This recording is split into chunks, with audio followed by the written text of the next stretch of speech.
what we see about synthetic biology and apply to biotherapies, and how we can make actions to support that, and how we can make together some plans, actions, or infrastructure that we need. So back to basic. So the first question will be based on all this morning. So Odd told us that there will be a call, a European call beginning next year. So and indicated that it's about genomic techniques and not only about synthetic biology. So back to basic. The question would be how to define synthetic biology versus genomic techniques, organism standardization, and the integration. Perhaps, Velia, you can start. Yes. So I will start by saying that there are two very different things, because genome engineering is like pointed gene editing, like to have either knockouts, knock-in, base editing, whereas synthetic biology is more of a concept of creating something to control the response of the cell. So while genome engineering goes on a very specific target, the synthetic biology has focused a final goal of what the cells should do. So it's not like integration of one gene rather than knocking out another one. But those are two very complementary approaches. So the idea of using synthetic circuits can go very well along with genome engineering when there will be like very to the point suitable tools for example, knocking in the payloads that we want. Stéphane, Filippo, you're playing with synthetic biology, so do you have something? Do you want to add something? In my opinion, there are many differences, but one major difference is the standardization and the high throughput. The throughput is very different from what is standard genetic engineering. You could say it's high throughput genetic engineering, but it's more than this because there's, in order to do high throughput engineering, as I mentioned during my talk, you not only need to have robots that manipulate very fast, you need to have a design that takes this into account. You need to have molecular tools that have been standardized so that they can be used very efficiently with high throughput, and you don't spend, you don't reinvent the construct each time you need to build. So standardization, automation, and high throughput are for me the major keywords. Yeah, I would certainly echo that. For me, and I am fully aware of the fact that I am the engineer, so I'm the imposter here, I suspect. But for me, and I think I actually paradoxically will align to what Velia has just said, probably because, again, we studied together, so again, we will probably be thinking along the same lines. The difference is in the circuitry bit. So there's no synthetic biology without circuits, at least not for me. And then that goes back to the functions that Velia was discussing. So when we think about endowing a living system, a biological system, with a new function, automatically what a synthetic biologist would do would be to design a circuit that implements that function. And we need that standardization of parts because I need to be able to try different things. Unfortunately, we are not at the point where biodesign automation actually works the way we want it to work. However, we might get there sooner than later. We need standardization, we need automation, and we need a way to essentially go through that design build test cycle as quickly as possible. But that's almost at the opposite end of the spectrum compared to what genome engineering, the way we have done genome engineering like back in decades, has happened, which was, oh, I need this plant to have a resistance to this pathogen. I'm just gonna flick in like this gene that I took from rice, by the way, it's a completely different paradigm shift. At least that's the way I understand it. But again, I'm the imposter here, so probably the least entitled to actually have an opinion.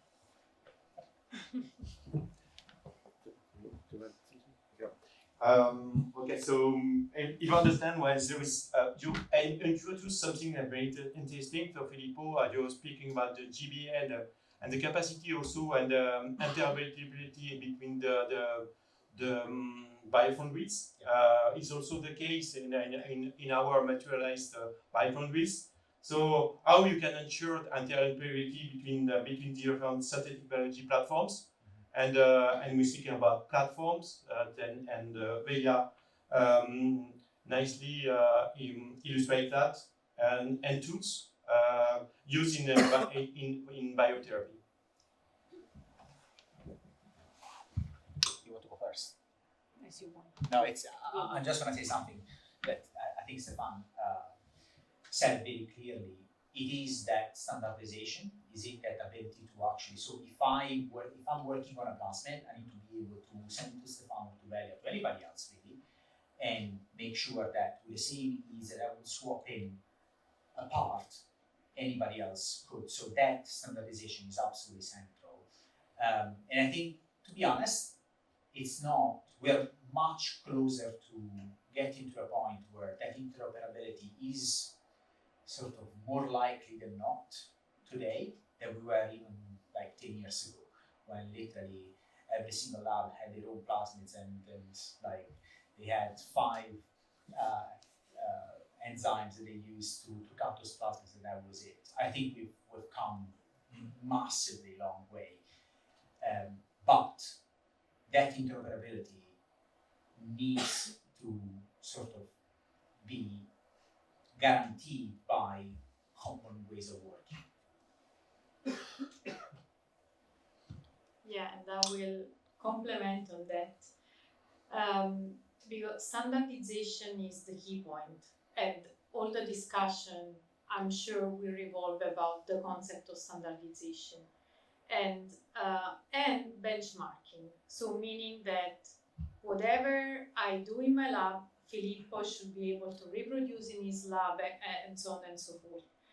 Now, in the context of biotherapy though, and I'm not saying that to scare you, but rather to prompt you to the idea with your biofoundry to define also a novel concept of standardization, is not only about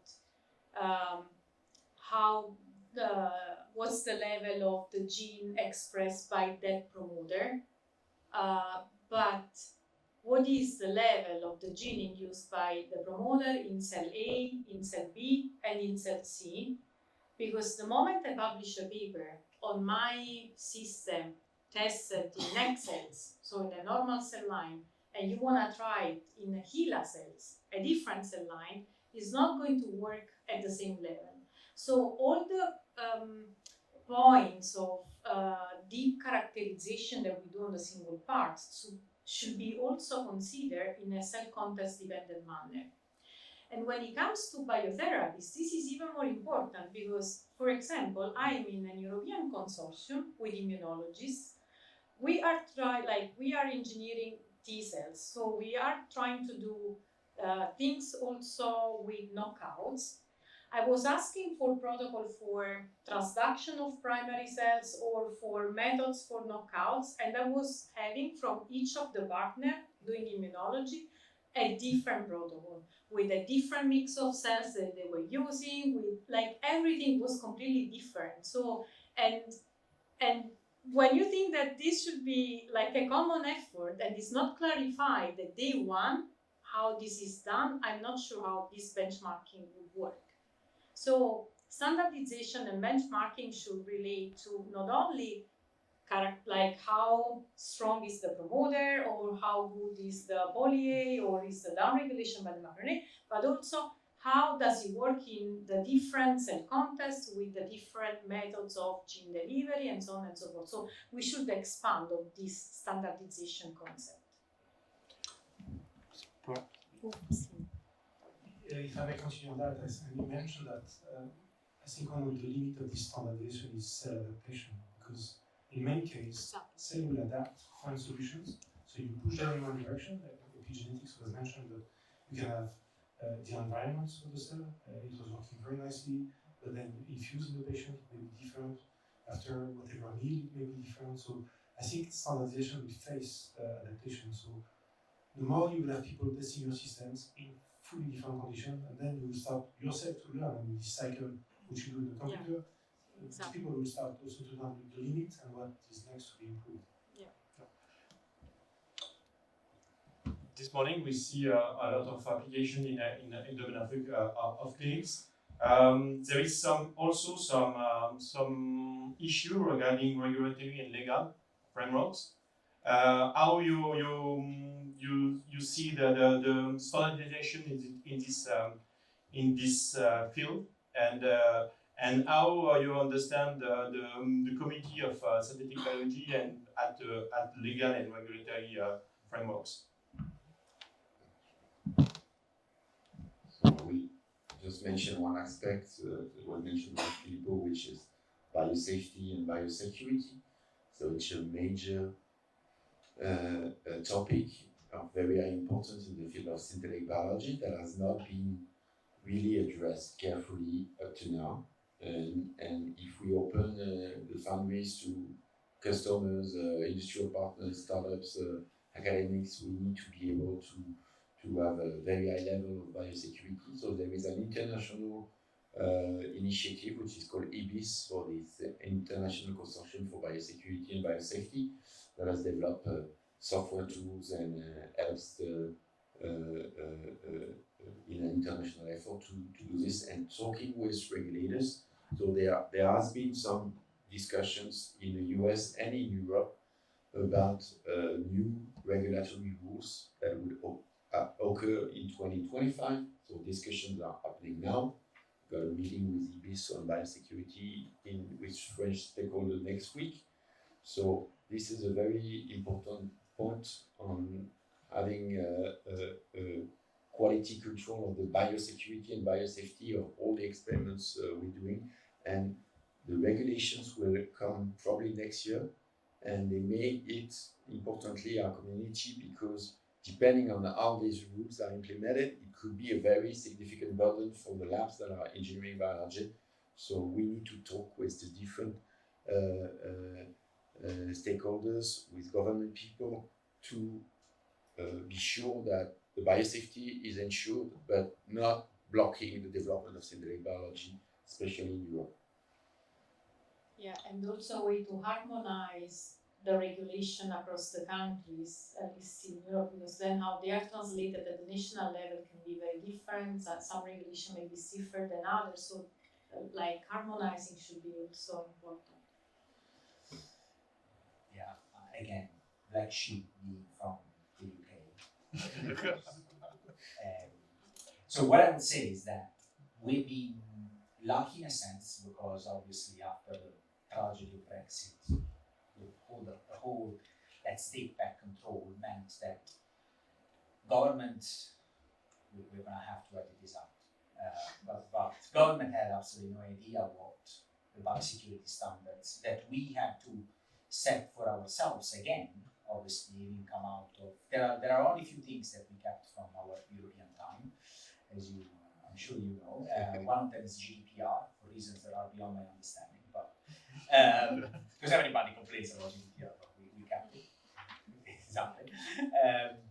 So one of the things that UK government did unexpectedly well was to actually say, okay, fine, let's have a chat with the academic community. Let's sit down, let's talk about this like grown-ups, and you guys tell us what you think makes sense. And I think this worked reasonably well, because they admitted that there was very little that was clear that was off limits, and academics had to have a say in whatever they didn't understand. To be honest, what I'm slightly less certain about is, and we were discussing this over lunch,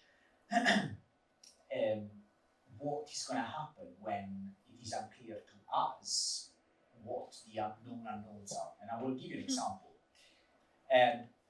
It's absolutely clear what like recreating the anthrax toxin sort of means. But what if we have, how would we go about policing a large language model, a DNA large language model that splits in intins like a protein that ends up being like a dual use protein, right? How do we go about informing the regulator, informing the policymaker on how to prevent that? I don't know. And I think that these are the sorts of questions that this community should ask itself, because those are, I made that example of splitting a transcription factor into intins and then recreating something that we don't want to recreate. But the reality is that there's loads of those examples that are there, we just don't know about them. And the real, in AI labs, this is called red teaming. So this is how essentially you can, if you ask ChatGPT to how to break into a car, ChatGPT tells you that it can't tell you because it's against its sort of internal rules. But the reality is that there's teams within OpenAI, Anthropic, and so on and so forth that are actually Mistral and so on and so forth, that actually do those, like they prevent those language models from telling you, look, if you want to get into an i5, into a BMW, whatever, this is how you should do it, because the model actually, maybe he hallucinates, but knows, it will tell you something. So how do we go about telling the regulator, look, these are the risks, and these are the sort of regulatory frameworks that you should be thinking about in order to prevent this risk, in order to prevent the risk that a bad actor is able to ask Paris to do something, Edinburgh to do something else, and then put it together, and then release a pathogen in the wild, in society. To be honest, I don't know. I don't know how we will go about this, and it's super important we think about these questions, because at some point they're going to come and ask us. If I may, I mean, listening to you, it's even more scary because we discuss between rational countries where we are willing to implement this, but these technologies, you make them available, open source, fair, accessible. I mean, it's a matter of investing, but most of it is quite easy to replicate. So yes, you can do that if people want to discuss about rational things. But I'm not sure it's easy. If you see the polemics of COVID-19 origin, no, it was just a free insight. It was not like mind-blowing, and this already started a strong polemic. So yeah, I think it's the scariest thing. Yeah, it is. It absolutely is. You just had a comment. So these regulations are up to now on DNA synthesis provider, because they screen the sequence and check the clients. But with desktop DNA synthesizers, this regulation is not effective anymore. And you could consider that anybody in the world will be able to print any DNA sequence, whatever regulation you put. If they are really motivated, they can do it. So what should we do? I don't have the answers, but we should definitely think about it. Though we speak about the device and well, it's very important to share it for the misuse, but also for the use. We are building together platforms and technological bricks. What is the limits regarding the use of patents and how you can modify or use patent research in this domain, how to optimize the sharing of in synthetic biology community.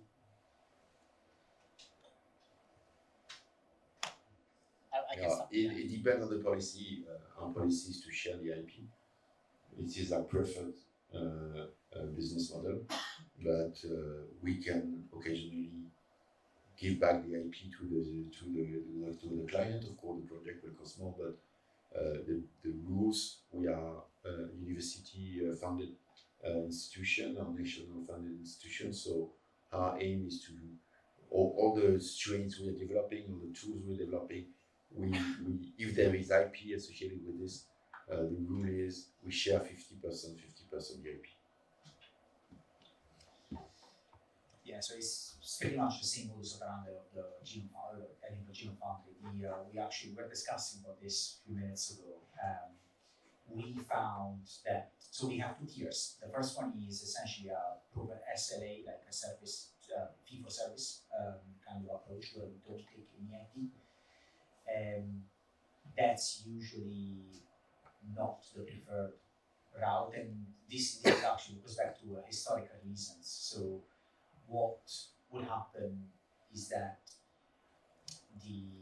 in the vast majority of cases, in order to sort of make the most of the high throughput nature of operations on the platform, we would actually need to have some of our experts in the foundry to actually augment the designs that the customer came to us with. And then obviously at that point, the question is, whose design is that, right? Is it mine that I helped you sort of swapping this core promoter with something else, or is it yours? So we have by far the most used approach is actually intellectual property sharing. So we have essentially an agreement that sets the start of the project, where we say exactly who's going to retain the intellectual property or what, given which conditions. But in particular for commercial entities, it's been much easier to say, you know what, we are going to retain, you can retain all your IP because you are paying for my time, and therefore it is essentially I'm a freelancer working for you. And we have both of these routes, but obviously in academia it makes way more sense. And obviously this latter route is much more expensive than the first, right? Because in the first we retain some of the rights to exploit that intellectual property. So for example, in the study case of the Rett syndrome with Stewart, there are essentially patents that the personnel of the foundry hold because they helped doing the exploration of the science case. One of the things that we learned is that we thought that there was absolutely no reason to explore the fee-for-service, pure fee-for-service, and actually we found out that sometimes, in particular with commercial entities, it's much more common that they want to just sort of have a clean cut. There's nothing that is owned by the foundry, we own everything, and we're going to be willing to pay for it, which is usually not what happens for academics. Sure. Actually, was going back to the more regulation aspects. I don't know what it is in the UK actually. In France, we have to have this authorization to manipulate GMO and make declaration, get authorization from the ministry, etc. I was just curious, how does that work in the context of the biofoundry? Like, are you going to declare a set of, I don't know, golden gate parts and all the project will be restricted to that because this is what you have declared to the ministry? Or can we come in with new things? But does that mean that we have to make a new declaration to the ministry before we start working with you? Or I don't know if you thought about that. I know. I can answer your question. Yeah, we have a list of all the parts that we have in the foundry, so we declare this to the ministry, and we have a way to update this, not a full declaration, but the database maintained and increase with time. So at all moments, we have a list of all the parts, all the sequences, all the plasmid we build, and we have a database that is linked to our agreements from the government, and we update it regularly, so we can, of course, we need to expand the number of bricks, and we will not make a full declaration. It's a very long document, but we have a possibility with the new rules that have been enacted recently to send them let's say every month we send them the updated list, and this goes in the agreement. If I'm correct, that's only possible for level 1 organisms. Yeah. Right? Yeah. We are level 1 organisms in the Sorbonne Foundry. But then what will happen if you have this list of benign modules that are authorized, but when assembled, they're like something nervous? Like, again, the anthrax in small pieces, the thing when you have to declare your modules? Yeah, we declare both the parts and we declare both the parts and the multi-genic assemblies also. So all the plasmid we build, whether they are single parts, level 0, level 1, level M, or whatever, level of Moklo, we declare this. So we have a full list, and we have traceability also on this. Who ordered this, who asked for it, and when was it built, and where is the construct, and where are the strains. All this is tracked so that we have a traceability of, if in the case we realize after that there's something dangerous or something that needs to be regulation, we can know who was manipulated, when, and where, have a full traceability of the plasmids and the cells. Franck, for an external point of view, what could be the best practices for integrating synthetic biology in traditional biopharmaceutical processes? Well, for me, the only way to do that is this multidisciplinary association. I mean, I have to partner with people who come with the knowledge, the people who know exactly how to do that.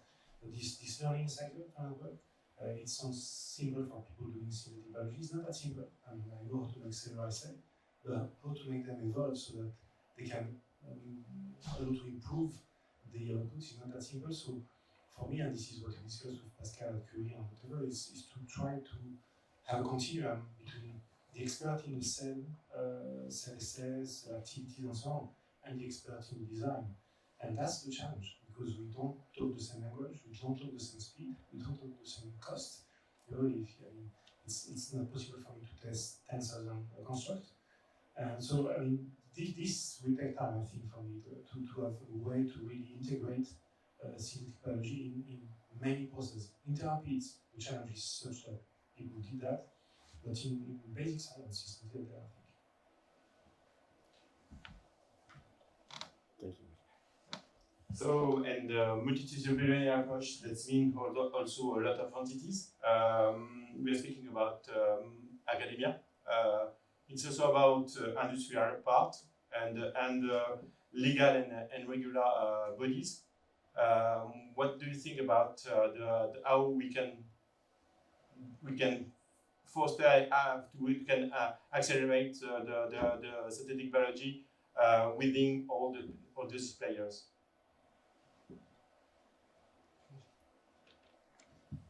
Maybe if I can start, I think we always have to be careful not to overpromise to the politics. I mean, this is a bit the change of name that you are trying to push to do, because you know the point. If you go to people say, I invest on that, invest in biofoundry, you will see I will have amazing new biofuel, new therapeutics, and so on. They will come back 5 years later and say, and we know that it's long, it can fail, and we learn as much as your system learns. So I think we should never compromise, because otherwise you have all the tech transfer on your back, and the outcome from that. So to me, we did that in the past for cancer, for CAR-T, for many things. We overpromised stuff, and then we have products that dropped out, and then we have super nice biofoundries, and no one to use them, because then you need people to be paid, and you need machine to be maintained, and so I don't know how it is, but I guess the cost for such a biofoundry is pretty gigantic. So definitely don't overpromise, but also I think the reason why, although obviously at some point the UK government sort of started cracking the whip on UK academia, the reason why that didn't fall apart completely was that there are multiple, this is something that the Brits do particularly well, I have to say. They have multiple channels, always open at all times, with policymakers for sort of a public sector, but also lots of fora where academia meets industry, and there is sometimes politicians will come to you and they will say, oh, you told us that we would have had new crops that are resistant to climate change 10 years ago, and where are the crops? And obviously you can't say these are the crops because we don't have those crops. But what you can say is this is what we did against that goal. And if you want us now to focus as it happened in the UK, they told us, now it's about impact. And impact is economic, societal. If you want us to focus on that, then we will accept the rebranding and we will accept what this entails for our priorities as academics. And obviously we still have academic freedom. So if I decide that tomorrow I want to start demonstrating theorems about how to develop synthetic circuits, I can. I won't find money, most likely, but I can. But those, keeping the communication channels open and making sure that everybody was leveled at all times is absolutely central. So and then at some point politicians will come to you or industry will come to you. I mean, for example, in the UK, we have a number of contract development manufacturing organizations that were incredibly sort of adamant to have a proper standardization effort led by academia on plasmids for CHO and HEX cell engineering. And the only reason why we were able to sort of make like a big project out of that was that those communication channels are always open at all times, and that helps sort of making sure that everybody knows what is happening and what the priorities of every stakeholder is.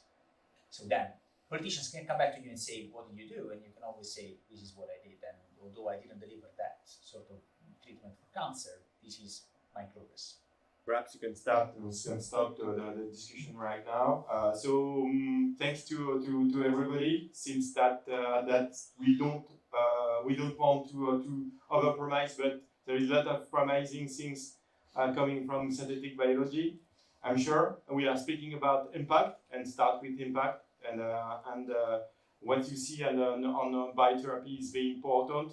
It's also about patients and treatment and give to the patient the right treatments.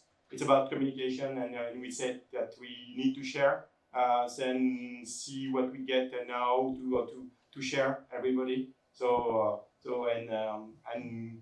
I leave the floor to discussions outside. So thank you very much.